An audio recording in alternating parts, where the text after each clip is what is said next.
The meticulously polished floors of the Aetherium Surgical Institute reflected the sterile gleam of countless monitors, a testament to its elite status. Within Operating Theater 1, the atmosphere was a tense ballet of precision, disrupted only by Dr. Julian Thorne's booming voice. "Nurse Sharma, kindly focus on your instruments, not the incision," he snapped, a dismissive wave of his gloved hand. Dr. Chen snickered, and Anya, her neat bun and plain uniform practically a part of the background, felt the familiar prickle of humiliation.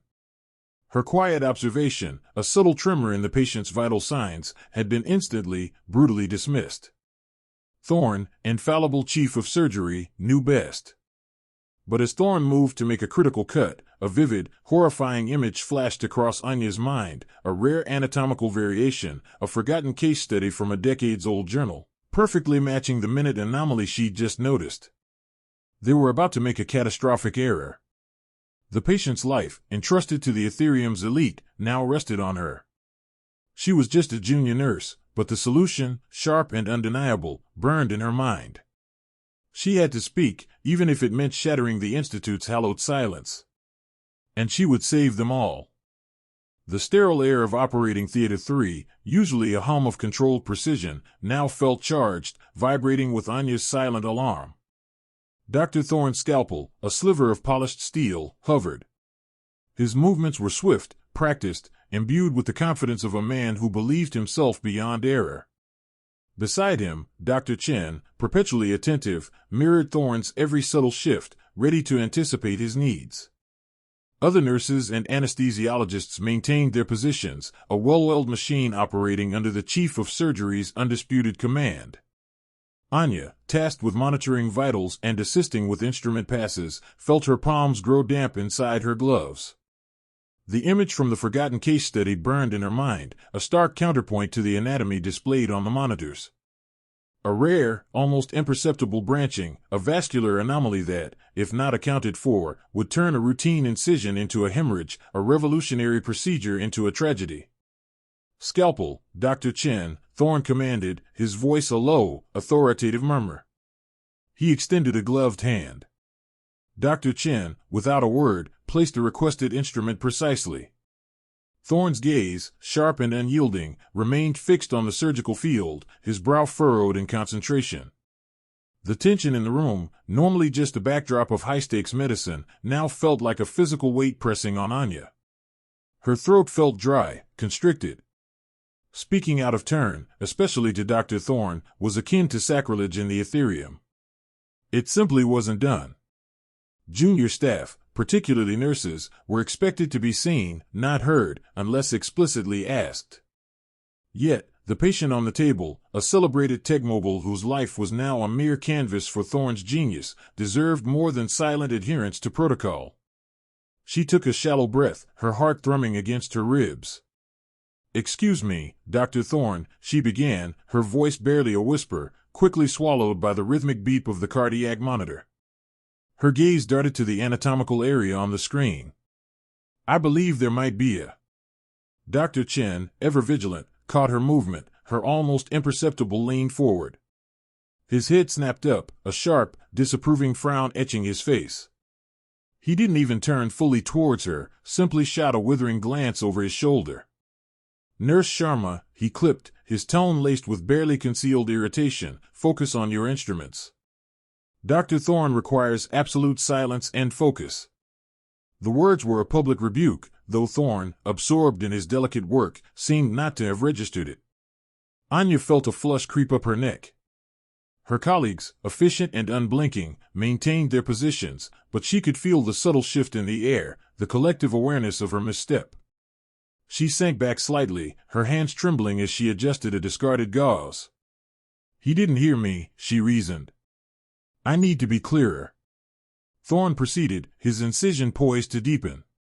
Anya's internal clock screamed. The critical junction was mere seconds away. Her mind, like a supercomputer, processed the projected surgical path against the anomalous branching she'd identified. The margin for error was non-existent.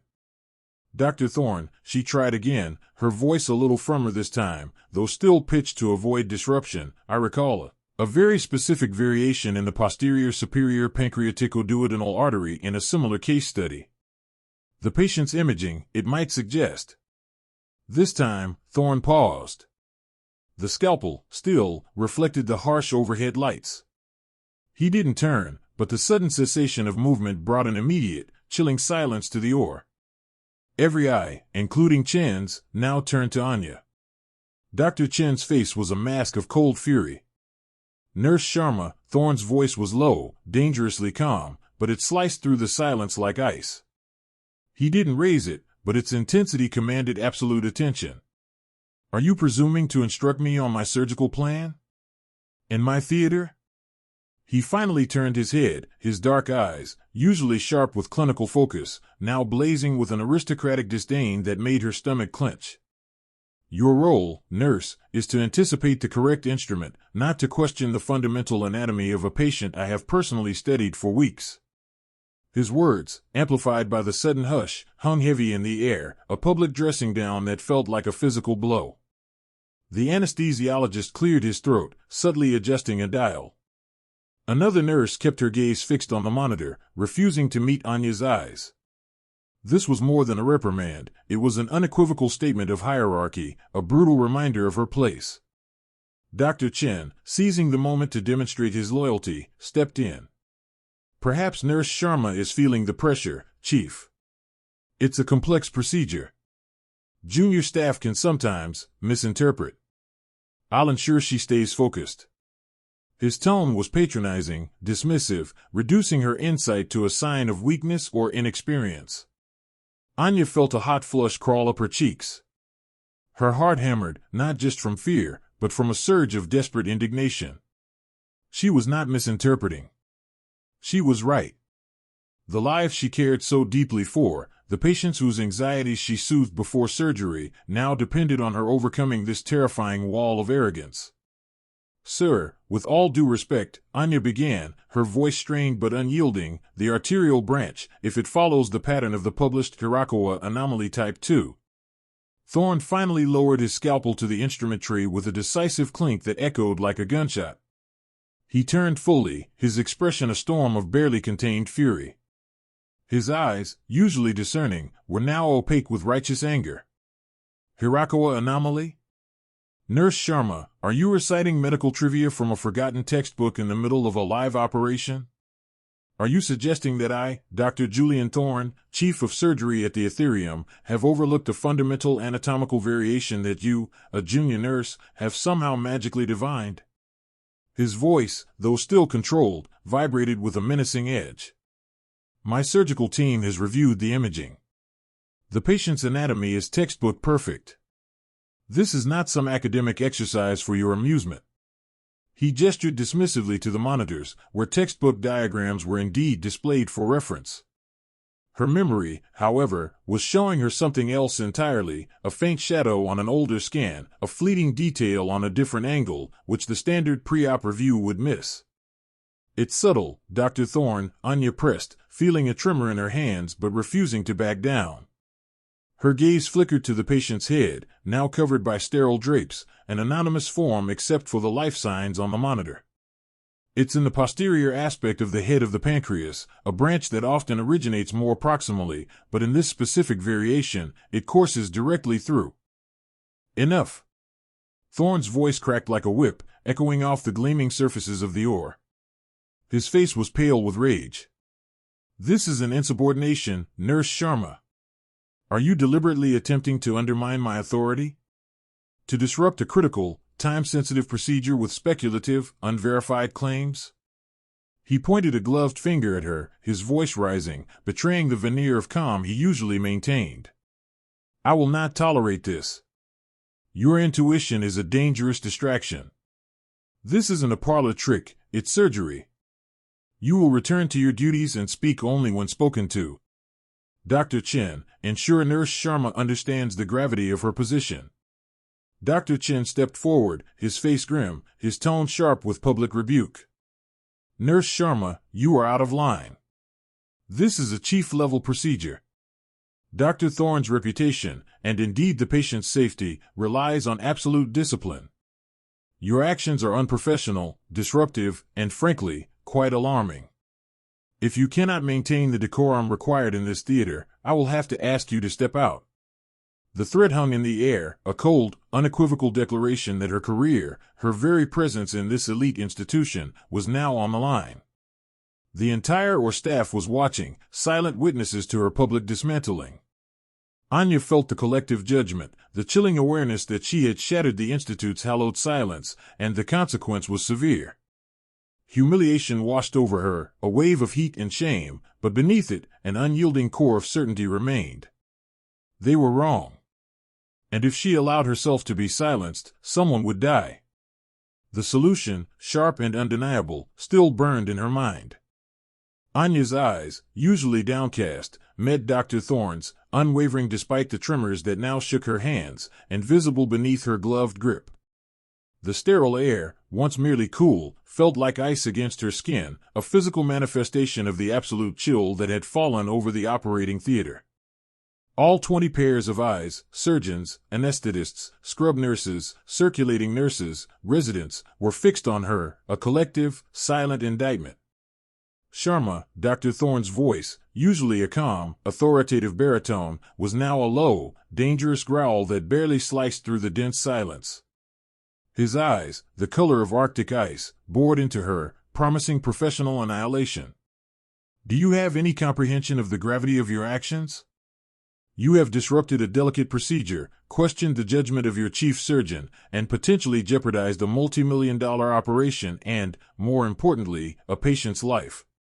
What, precisely, is this certainty that empowers a junior nurse to such catastrophic insubordination?" Dr. Chen, ever eager to curry favor, chimed in, his voice dripping with condescension. "Perhaps Nurse Sharma believes she's discovered a groundbreaking physiological principle, Dr. Thorne. Or perhaps she's just forgotten her place." A ripple of nervous, muffled snickers spread through the junior residents, quickly stifled by a withering glance from Thorne. Anya felt the humiliation claw at her throat, tightening it, making it hard to breathe. The shame was a hot blush creeping up her neck, but the patient, Dr. Thorne's patient, her patient, was still in danger. The image, a faint, almost imperceptible shadow on a pre-op CT scan viewed days ago, flashed in her mind with vivid clarity, juxtaposed with the live feeds from the endoscope on the monitor. The discrepancy was tiny, almost a trick of the light, but in Anya's mind, it screamed a warning. "Dr. Thorne," Anya managed, her voice barely a whisper, yet it cut through the lingering tension.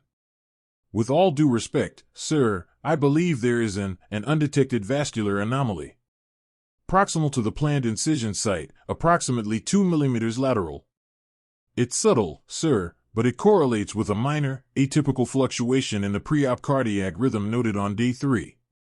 If the current approach proceeds, it could lead to catastrophic hemorrhage." A cold, mirthless laugh escaped Thorne, a sound more chilling than any shout. "A vascular anomaly? Based on a minor, atypical fluctuation and a subtle shadow you claim to have seen on a scan days ago?" He swept his hand dismissively. "Nurse Sharma, our preoperative imaging was meticulously reviewed by a team of radiologists, not to mention myself and Dr. Chen.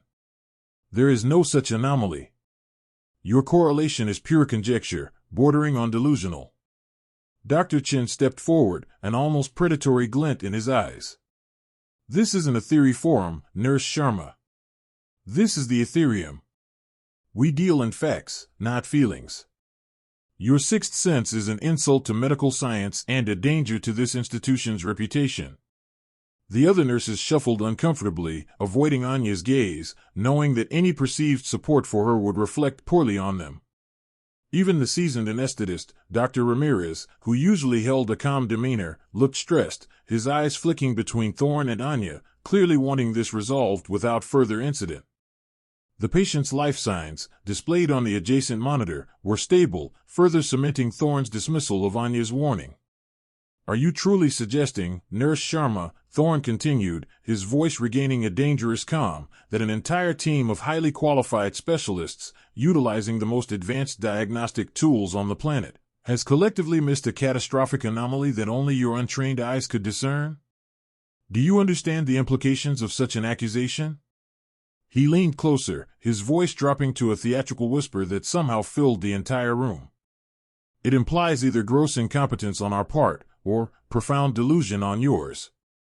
The silence returned, heavier, laden with the weight of Thorne's words. Anya felt her career, her aspirations, her very identity as a capable healthcare professional, being systematically dismantled. Each word was a brick removed from her foundation, threatening to collapse her entirely. She was no longer just a junior nurse, she was a pariah, an embarrassment, a stain on the pristine record of the Aetherium.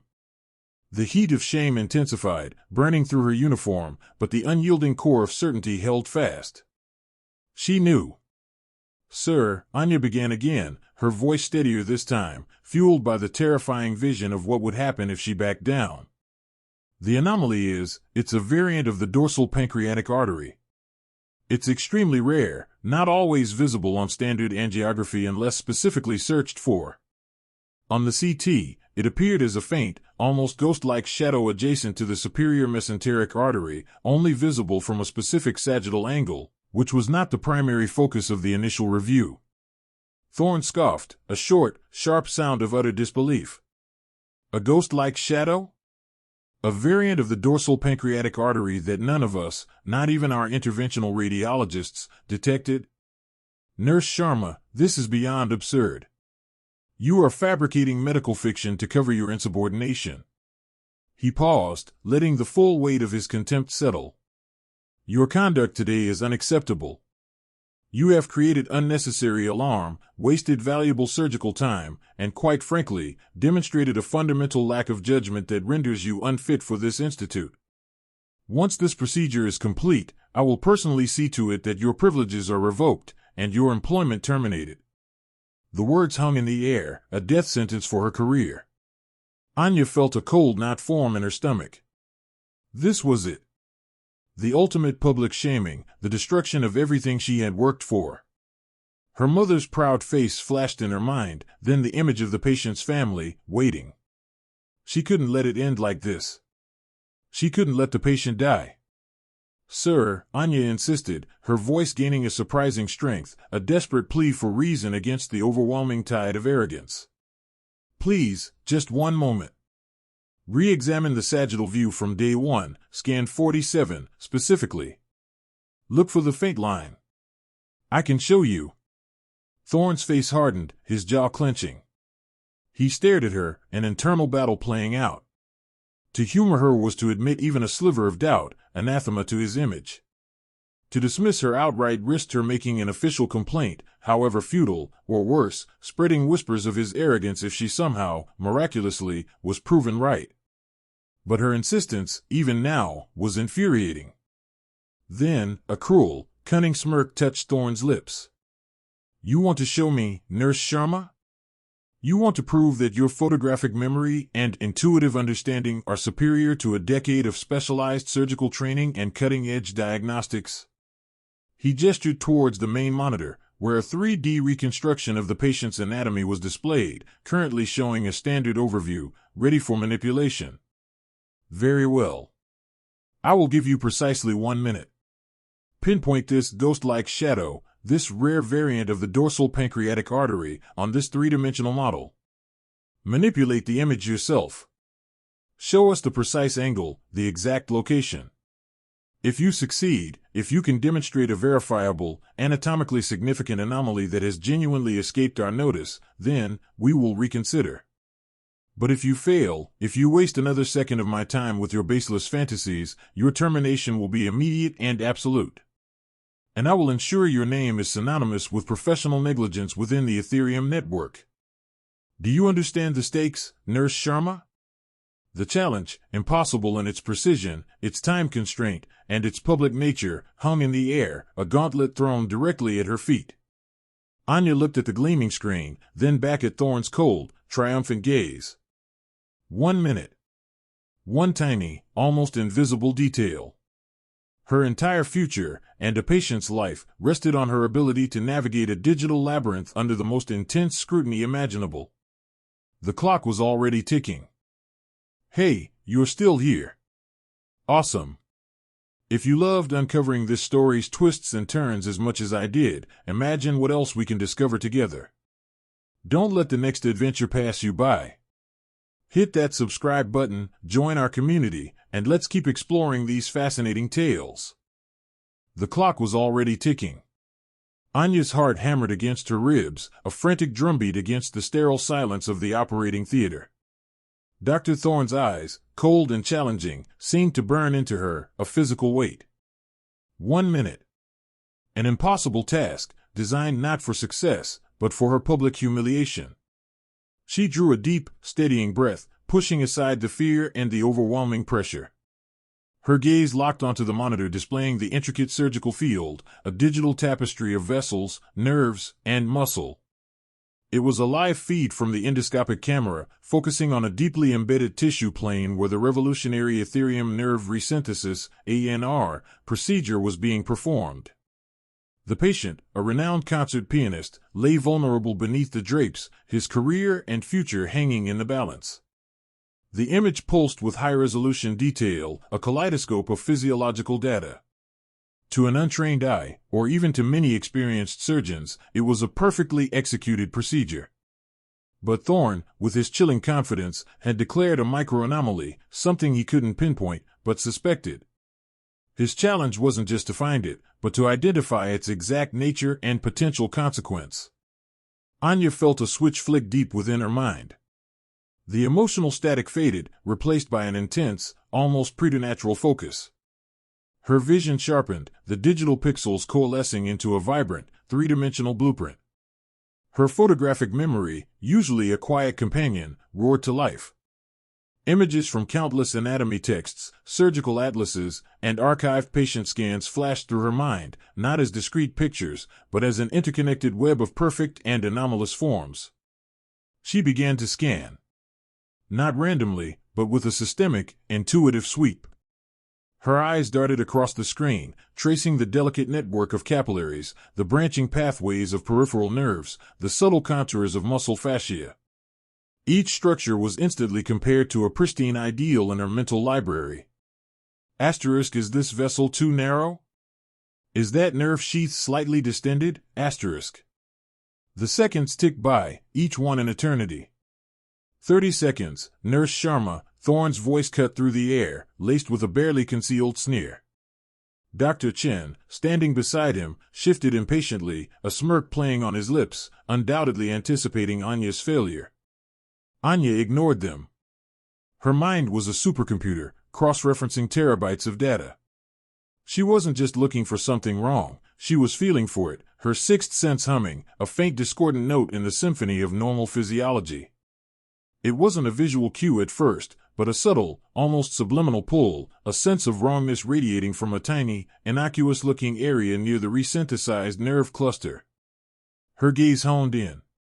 It was a minute vascular anomaly, so small it was almost perfectly camouflaged by the surrounding healthy tissue.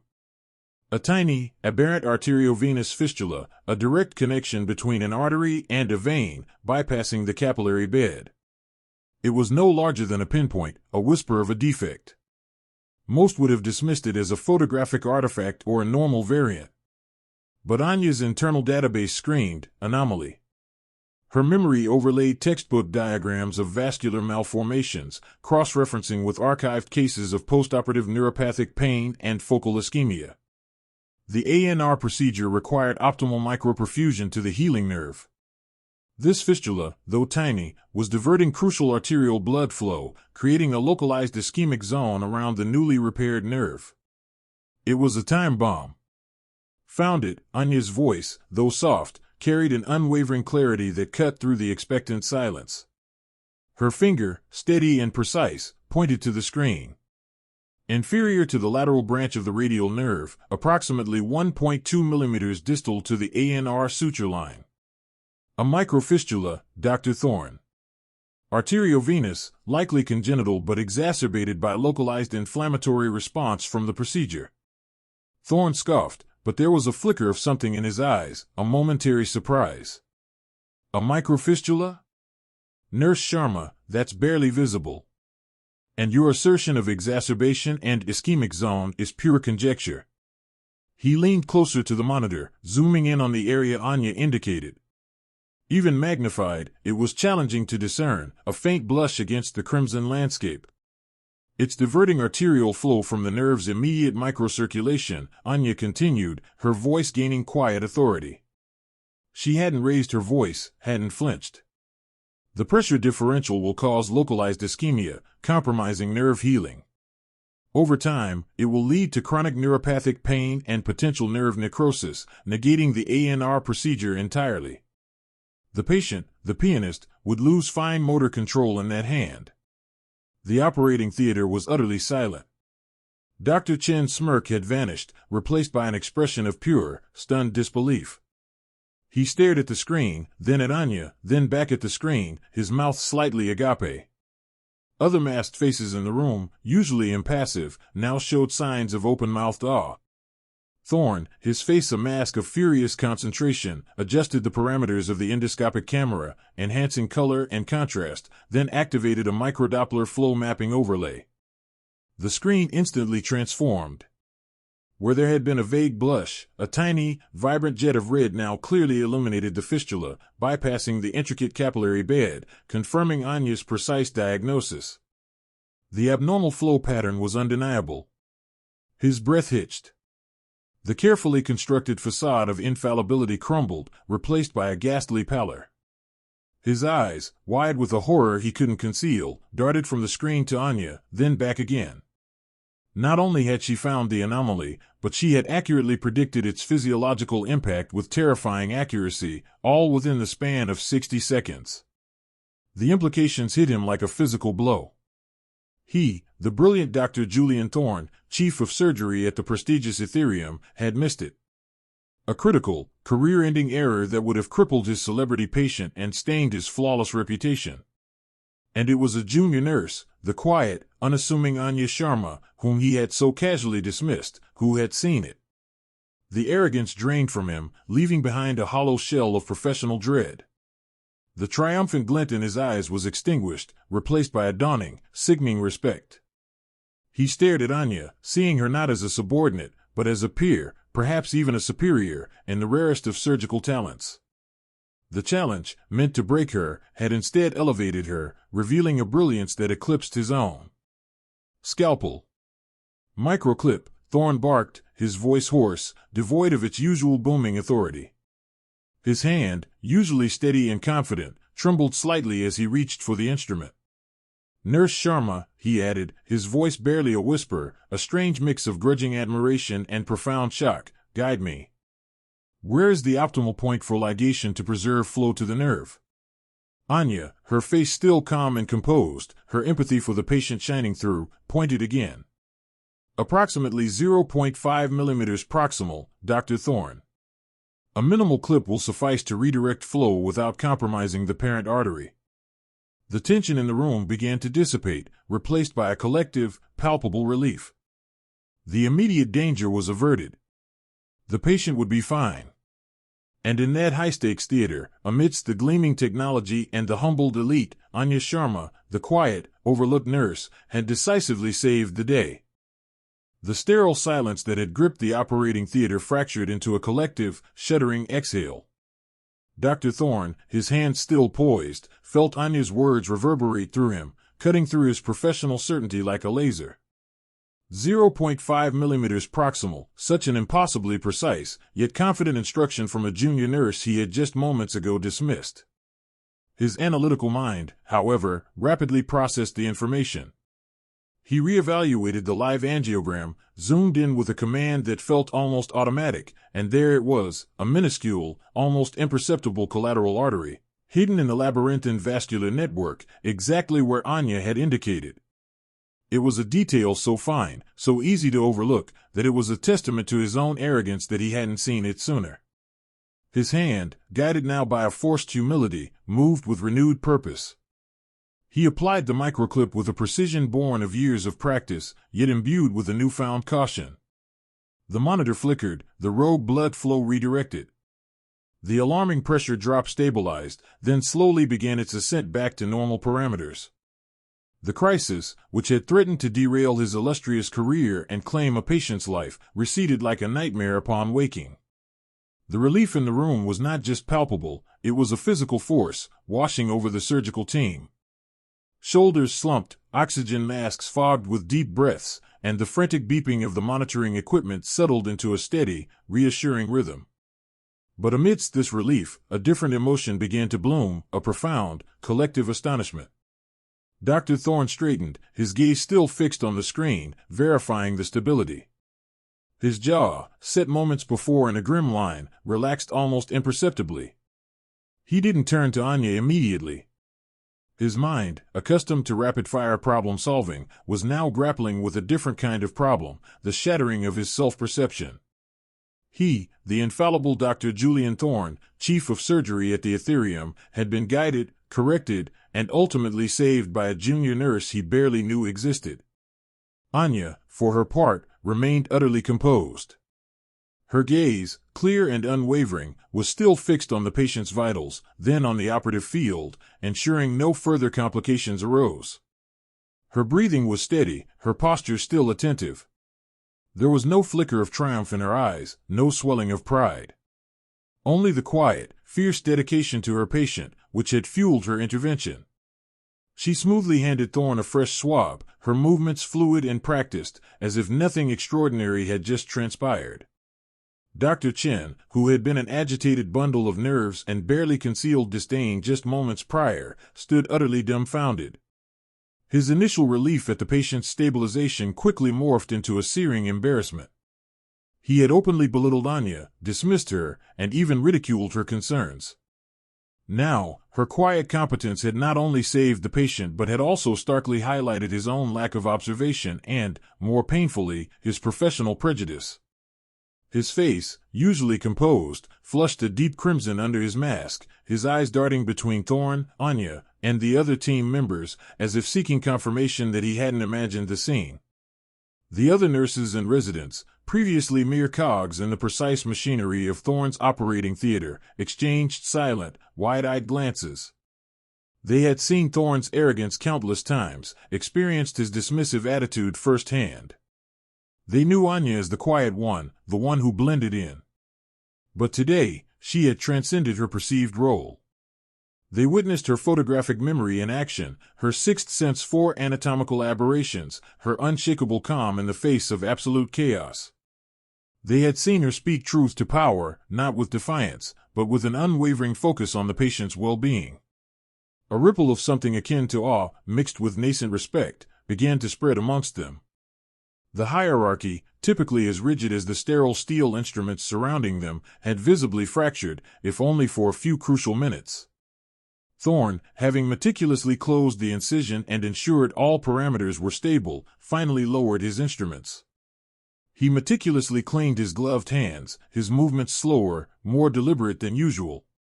He turned, slowly, to face Anya. The air in the room thickened again, but this time with anticipation, not fear. Every eye was on Thorne, then on Anya, then back to Thorne. What would he say? How would he, the man who prided himself on infallibility, acknowledge this extraordinary intervention? His eyes, usually sharp and critical, held a flicker of something unreadable, a mixture of shock, grudging respect, and perhaps even a hint of shame. He looked at Anya, really looked at her, for what felt like the first time. He saw the gentle curve of her brow, the intelligent depth in her dark eyes, the quiet strength that radiated from her unassuming presence. He saw not just a nurse, but an exceptional mind, a lifesaver. Nurse Sharma, his voice was lower than usual, stripped of its customary authority and edge. The name, pronounced with such deliberate weight, seemed to hang in the air, echoing the significance of the moment. He paused, struggling with the words, his pride a stubborn lump in his throat. Dr. Thorne, the man who rarely apologized or admitted fault, found himself in uncharted territory. Your observation was instrumental.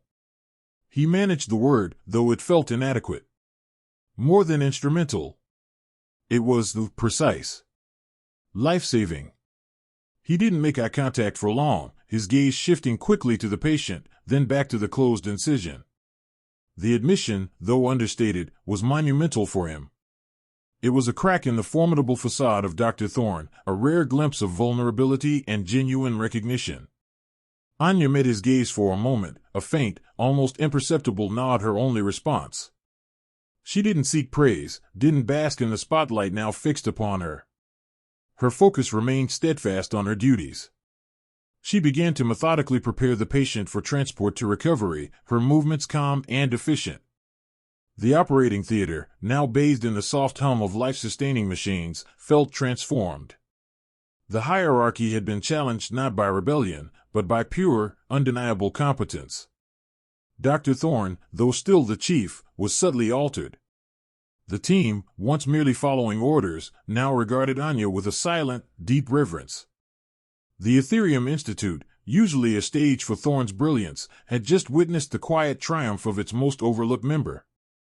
As the patient was wheeled out, a profound shift in the atmosphere remained. The tension had fully dissipated, replaced by a lingering sense of wonder and a quiet, profound respect for the unassuming junior nurse who had, with her photographic memory and unparalleled intuition, rewritten the narrative of the day. The dazzling brilliance of the Institute's technology had been momentarily outshone by the sheer, unadorned brilliance of a single, extraordinary mind. The reverberations of Anya Sharma's quiet intervention were just beginning. The patient's vitals steadied, the alarming tremor in the EKG monitor smoothing into a rhythmic, reassuring hum. Dr. Thorne, his hands now moving with a precision that bordered on automatic, completed the final, delicate sutures, his earlier frantic urgency replaced by a somber, almost reverent focus. The suction continued its soft hiss, the gentle whir of the ventilator a steady counterpoint to the quiet breaths of the surgical team. The air in the operating theater, once thick with panic and the scent of antiseptic, now hung heavy with unspoken observations, relief, and an utterly transformed understanding of a quiet presence. Anya, her gaze still fixed on the patient, watched as the final layers of tissue were meticulously closed. Her own heartbeat, which had hammered against her ribs just moments ago, slowly decelerated. She remained perfectly still, her hands clasped loosely in front of her, a silent guardian until the very last moment. Her uniform, crisp and white, showed no outward sign of the earthquake that had just passed through the room, but her eyes, usually downcast, held a deep, reflective intensity. She had seen the precipice, felt the chill of its edge, and then, with a quiet, firm voice, had pulled them all back. Dr. Thorne straightened up from the table, peeling off his gloves with a deliberate slowness that spoke volumes. He didn't look at Anya immediately. Instead, his eyes swept across the monitors, confirming the stable readings, then to the anesthesiologist, who gave a small, affirming nod. The patient was out of immediate danger. The procedure, against all odds, was a success. And it was not his success alone, a truth that undoubtedly grated against his formidable ego but was, in this moment, undeniable. The other surgical residents and nurses, who had witnessed the entire, breathtaking sequence, exchanged quick, knowing glances. There was a palpable shift in their demeanor, a quiet acknowledgement, a dawning understanding of the true capabilities of the junior nurse they had always seen as merely part of the background. Dr. Chen, standing a little to the side, looked particularly uncomfortable. His face, usually set in an expression of self-assured superiority, was now pale, his gaze darting from Thorne to Anya, then to the floor. The biting remarks he'd made, the dismissals of Anya's observations, echoed hollowly in the suddenly still room. Thorne finally turned, his eyes, usually sharp and dismissive, now held a complex mix of emotions, lingering tension, perhaps a touch of disbelief, and something akin to a grudging, nascent respect. His gaze found Anya, who met it with her characteristic quiet professionalism, devoid of any triumph or self-satisfaction. She simply stood, ready for her next instruction, her face betraying only the profound empathy she felt for the patient now being wheeled away towards recovery. Nurse Sharma, Thorne's voice, usually resonant with authority, was softer now, almost a murmur, yet it cut through the silence with the force of a thunderclap. Every eye in the room snapped to him. This was it. The moment of expert validation.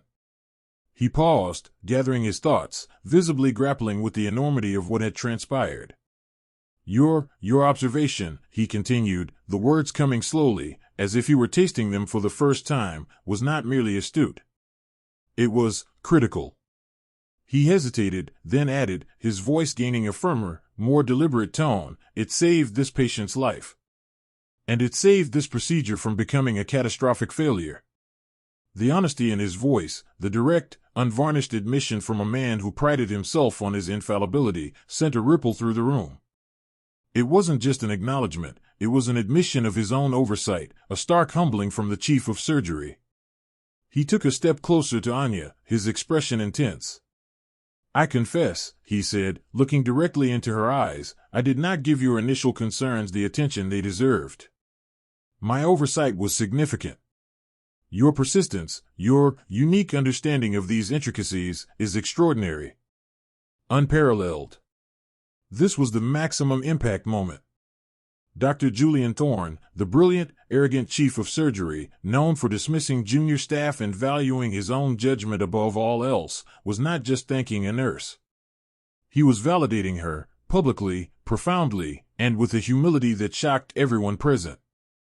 It wasn't merely a polite nod to a good job, it was an open declaration of her superior insight, a concession that shook the very foundations of the Institute's rigid hierarchy. Anya simply nodded, a small, almost imperceptible dip of her head. "I was only focused on the patient's well-being, Dr. Thorne," she replied, her voice soft but clear, her tone respectful as always. She didn't bask in the praise, didn't attempt to exploit the moment for personal gain. Her focus remained professional, patient-centric. Thorne studied her for another long moment, a flicker of something new in his eyes, not just respect, but perhaps a dawning realization of the untapped potential that had been quietly working under his nose for so long. He turned to the assembled team, his gaze sweeping over them, finally resting for a pointed second on Dr. Chen. "Let this be a lesson to all of us," Thorne stated, his voice now regaining its usual authority, but with a new depth. "No matter how esteemed our position, how advanced our technology, or how confident our judgment, we must never dismiss the observations of any member of this team. Especially when those observations are rooted in genuine skill and an unparalleled commitment to our patients." His eyes lingered on Anya. "Nurse Sharma has demonstrated a caliber of intuitive diagnostic ability that I have rarely, if ever, witnessed in my career. Her contribution today was not just invaluable, it was definitive." Dr. Chen, mortified, mumbled an inaudible apology under his breath and avoided eye contact. The message was clear. The hierarchy hadn't been dismantled, but it had been profoundly reconfigured, its rigid structure shown to be fallible, and the quiet competence of its lowest-ranking members proven to be its greatest strength. The cleaning staff began to move in, their hushed movements a stark contrast to the dramatic events that had just unfolded. The whirring of machines slowly wound down. But the echoes of Anya's intervention, and Thorne's unprecedented acknowledgement, would reverberate through the gleaming corridors of the Aetherium Surgical Institute for a long time to come. The silent, unassuming nurse had found her voice, not through shouted commands, but through the undeniable language of life-saving precision. The reputation of the Institute, once built on Thorne's genius, had just gained a new, quietly formidable cornerstone. Anya Sharma had not just saved a life, she had, in her own understated way, begun to redefine excellence itself within the elite walls of Aetherium. The surgical theater, moments before a maelstrom of relief, hung in a precarious silence. The last suture on Mr. Henderson's repaired artery was tied, the bleeding a memory. Monitor readouts steadied into a reassuring rhythm. Dr. Thorne, usually the first to command a flawless conclusion, stood utterly still, his face a mask of disbelief struggling against a burgeoning, unwelcome realization. The air crackled with a reverence that had nothing to do with the chief of surgery, and everything to do with the junior nurse who had just defied him. Then, a collective exhalation rippled through the room. Head Nurse Reynolds, her usual stern demeanor softened by sheer relief, was the first to murmur, "Patient stable. Excellent work, team." But her eyes, along with those of every scrub nurse, every junior resident, and even the stunned anesthesiologist, were fixed on Anya. The shock of the near tragedy and the audacity of its prevention left an almost palpable hum in the sterile space. Admiration, a rare commodity in Aetherium's cutthroat environment, now silently radiated towards Anya. Anya, her brow still furrowed in concentration from the intense, life-saving sequence, merely offered a small, almost imperceptible nod. She checked the drip rates, confirmed the patient's vitals on the monitor one last time, her hands moving with their characteristic quiet efficiency. There was no theatrical flourish, no demand for recognition. Her work, her duty, was simply done. She felt a profound wave of relief, a deep satisfaction that the patient was out of immediate danger, but no urge to bask in the sudden, glaring spotlight. She was just Anya, the nurse who had done her job. Dr. Chen, who moments earlier had been bristling with impatience and scorn for Anya's interjections, now stood rigid, his face pale with a mix of shame and dawning fear. He had witnessed his own dismissive comments not just being ignored, but demonstrably proven wrong, with a patient's life hanging in the balance. The easy camaraderie he usually shared with Thorne, built on mutual respect and shared disdain for lower-ranking staff, felt irrevocably shattered. He risked a glance at Thorne, expecting an outburst, but saw only a man grappling with a shattered ego. Thorne, for his part, slowly re-engaged with the operation's conclusion. He completed the final steps with a precision born of years of practice, but the mechanical nature of his movements betrayed his internal turmoil. He had been wrong. Profoundly, dangerously wrong. And it was Anya Sharma, the quiet, easily overlooked junior nurse, who had saved not just the patient, but inadvertently, his own professional skin. A public inquiry into a preventable death under his knife would have irrevocably tarnished his infallible reputation, something he valued above all else. His eyes met Anya's for a fleeting second, a glance devoid of warmth, yet charged with an unspoken acknowledgement of her competence, and his own humiliation. In the days and weeks that followed, the story of Mr. Henderson's miraculous recovery, and the true reason behind it, spread like wildfire through the Aetherium. The meticulously maintained facade of Thorne's unblemished genius began to show cracks. Whispers followed him through the gleaming corridors, not of awe, but of uneasy speculation. The institution's administrators, ever vigilant about their pristine image, initiated a discreet but thorough investigation. The first tangible consequence arrived in Thorne's office via a formal review from the Institute's Ethics and Quality Control Board. While Mr. Henderson was recovering well, the near miss was too significant to ignore. The board, comprised of senior Aetherium administrators and respected medical luminaries, scrutinized the incident with a chilling objectivity.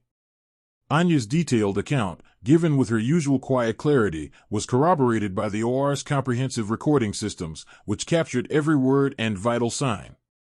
The footage starkly highlighted Thorne's dismissive responses and Anya's persistent, accurate warnings, alongside Dr. Chen's contemptuous interjections. Dr. Julian Thorne, once a bastion of unshakable authority, found his influence subtly eroded. He was no longer automatically assigned the most high-profile, complex cases.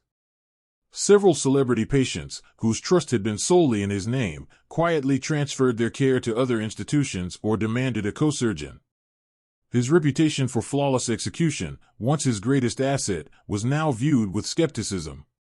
The board's ultimate decision was a public censure, a mandatory refresher course in interdisciplinary communication, and, most significantly, a temporary suspension from leading any procedures deemed high risk without a secondary, independent review, an unprecedented blow to a surgeon of his stature. The very notion of being questioned, let alone supervised, was a living torment to his colossal ego. He was forced to listen, to consider, to ask, where once he had only commanded. The chief of surgery title remained, but its luster had faded, replaced by a quiet, pervasive awareness of his fallibility. Dr. Chen's karmic journey was swifter and far less forgiving.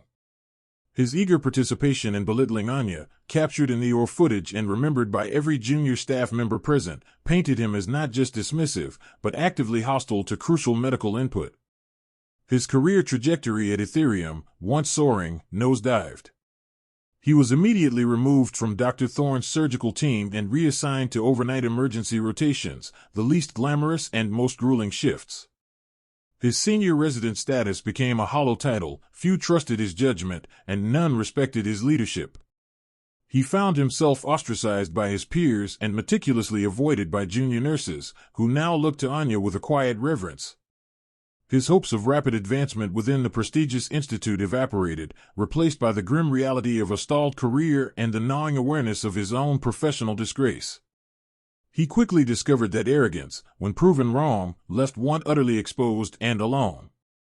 Anya Sharma, however, found her world subtly transformed. She didn't seek promotion, didn't demand recognition. But recognition found her. Her shifts were no longer a battle against dismissal. Other residents, even some senior surgeons, began to pause, to listen, to ask her opinion. Head nurse Reynolds, a woman of few words but profound respect, started assigning Anya to the most delicate cases, subtly elevating her responsibilities.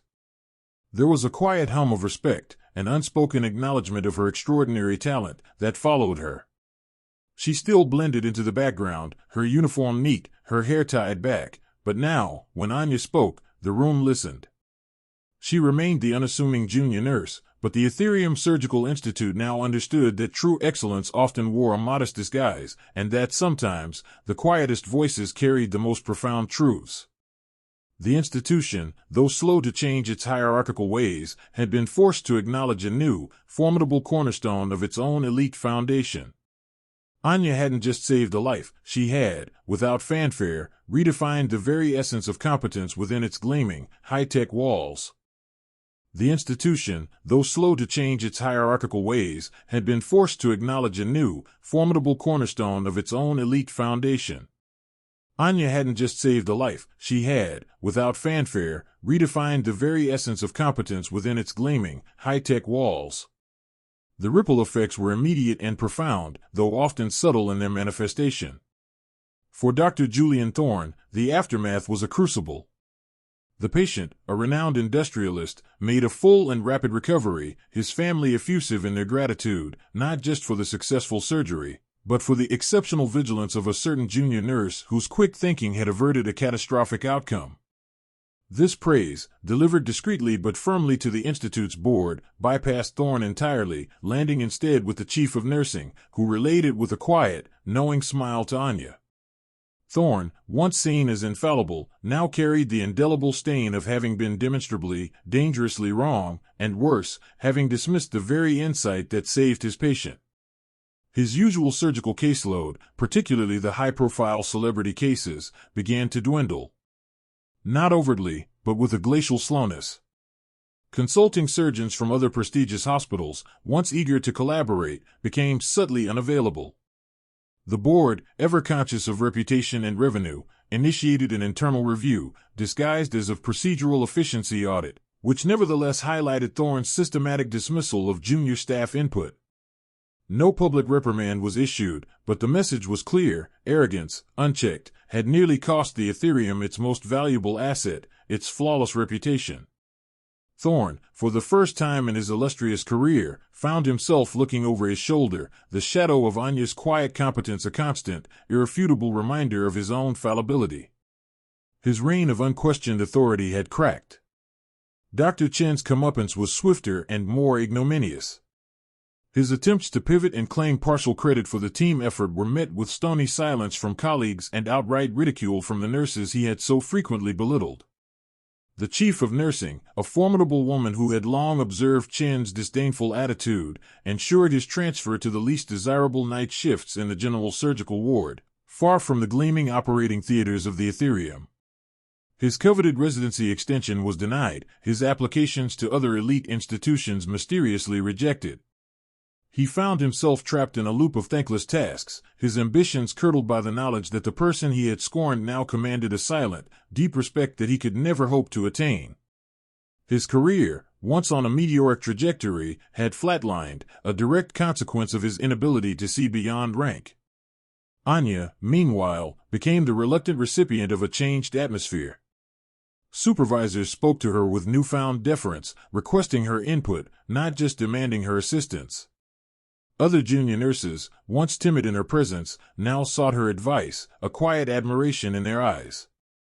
Doctors, even those who had previously barely acknowledged her existence, offered a nod, a brief, respectful smile.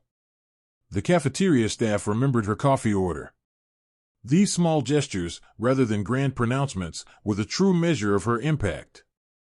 The Institute's director, after a week of hushed consultations, offered Anya a fast-track promotion to a lead surgical nurse position, complete with a significant salary increase and opportunities to train new staff. He spoke of her visionary talent and her unparalleled contribution. Anya listened patiently, her gaze calm and steady.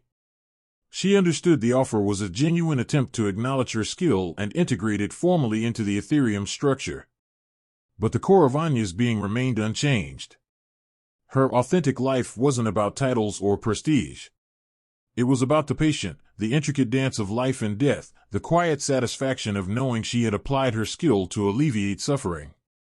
She politely, but firmly, declined the lead position. "My passion," she explained, her voice as soft as ever, "is at the patient's side, directly contributing to their care. The role of a junior surgical nurse allows me to do that with the most direct impact." She did, however, accept a slight increase in responsibility, a designated role as a consulting surgical observer for high-risk cases, meaning her presence and input would be formally requested and noted. It was a compromise that respected her talent without pulling her from her chosen path. Her worth, she knew, had never depended on the validation of Dr. Thorne, Dr. Chen, or even the Institute's director. Her worth was intrinsic, woven into the fabric of her empathy, her unwavering focus, her extraordinary memory, and her sixth sense. It was in the quiet confidence that hummed beneath her unassuming exterior, the knowledge that when a life hung in the balance, she could bring something truly unique and vital to the table. She didn't need a corner office or a special uniform to feel significant. Her significance was in the healthy breath of a recovered patient, the steady beat of a saved heart, the silent gratitude in a family's eyes. Life at the Aetherium continued, but Anya Sharma remained Anya Sharma. She still wore her plain uniform, her hair neatly tied back, her demeanor modest. She still blended into the background, but now, it was a conscious choice, a powerful act of quiet self-possession. When she walked through the gleaming corridors, she no longer felt overlooked, she felt anchored. She saw the new, subtle respect in people's eyes, but it didn't inflate her ego.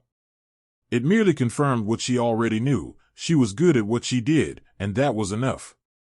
Her greatest triumph wasn't just saving a life, but saving her own authentic self from the allure of external accolades. She found profound contentment in the everyday rhythm of her work, in the meticulous preparation for surgery, in the vigilant watch during recovery. Her moments of true satisfaction came not from a spotlight, but from a quiet, internal hum of purpose, knowing that in the intricate dance between science and human fragility, her quiet competence was a steadfast, indispensable force, a silent sentinel safeguarding life in the most elite of settings. The true revolution at the Aetherium wasn't a new procedure or a groundbreaking technology, but the quiet, undeniable power of an underestimated individual who chose to remain true to her own extraordinary worth. So, you've journeyed with us through this incredible narrative. What part resonated most deeply with you? Because truly, this isn't just their story, it's a powerful echo of the resilience, courage, and unwavering hope that lies within each of us. It's a reminder that even in our darkest moments, there's an inner light waiting to be discovered. We genuinely want to hear your voice. Have you ever faced a turning point that changed everything? What lessons have you carried from your own challenges? Share your thoughts, feelings, and experiences in the comments below. Let's build a vibrant community where we can uplift and inspire one another. And if this story sparked something within you, if it offered a moment of reflection or a fresh perspective, please don't let our journey end here. Hit that follow button to join our growing family. Let's continue to explore the incredible human spirit together.